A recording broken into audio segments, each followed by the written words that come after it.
సత్యసాక్షి అనుదిన మన్నా ద్వారా మీ అందరికీ శుభోదయం.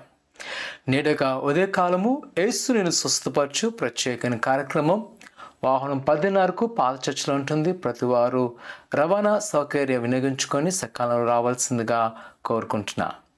నేటొక వాగ్దానము 1 పేతురు పత్రిక 1వ అధ్యాయం 14వ వచనం. నేను పరిశుద్ధునై ఉన్నాను గనుక మీరును పరిశుద్ధులై ఉండుడి. ప్రియ కుమార్తె, పేతురు గారి యొక్క పత్రికల యొక్క ముఖ్య ఉద్దేశం ఏమిటి అంటే దేవుని యొక్క రాకడ మనలను సిద్ధపాటు చేయడం.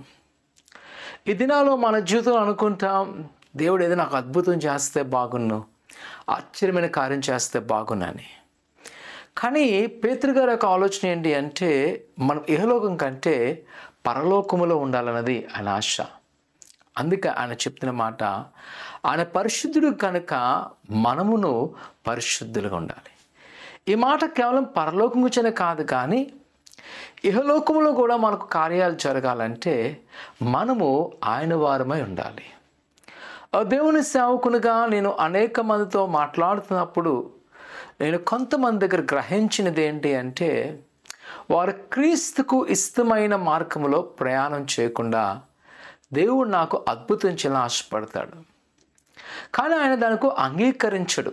కారణం ఏమిటి అంటే నా కుమార్తె, మనము ఈ ఇహలోకం ఆశీర్వాదమే కాదు పరలోక ఆశీర్వాదంలో పొందాలన్నదే దేవుని యొక్క ఉద్దేశం. అందులో 100% కరెక్ట్ అని నేను నమ్ముతాను. ఈరోజు మనము ఇక్కున్న శ్రమలు తీరకపోయినా మనం మరణించాలి.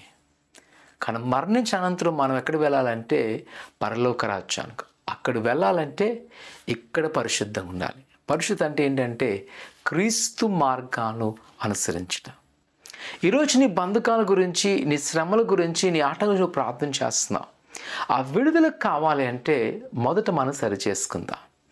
మనలో ఉన్న అంతరంగమైన పరిస్థితిని సరిచేసుకుందాం. మనకు మనం పరిశుద్ధపరచబడతాం. ఆయన పరిశుద్ధుడు కనుక మనం పరిశుద్ధపరచబడతాం. దేవుడు గొప్ప కార్యం చేస్తాడు. ప్రార్థన చేసుకుందాం. పరిశుద్ధుడా, దేవానికి వందనాలు. నిజమేనైనా మమ్మల్ని మార్చండి, మమ్మల్ని మలచండి. నీ మాటలో, నీ బాటలో నడిచేవారుగా ఉంచి ఇదిగో ఈ దినాన ప్రభా, ఎవరైతే ఏది బాధపడిని ఎంత కష్టంలో ఉన్నా ఇగో వారు నీలో ఉండాలని నిర్ణయిస్తుండగా మీరే వారి గొప్ప కార్యాలు తెరవండి. ఇహమందును పరమందును నీ దేవాశ నింపి మమ్మల్ని నీతిమంతులుగా పరిశుద్ధులుగా ఉంచడానికి పిలిచున్నావు. అట్టుగుంటకు మమ్మల్ని సహాయం చేసి నడిపించమని, మా చూపు ద్వారా, మా ప్రవర్తన ద్వారా ఎటువంటి పాపం చేయకుండా మమ్మల్ని భద్రపరచమని యేసునామమున అడుగుతున్నాం తండ్రి, ఆమేన్.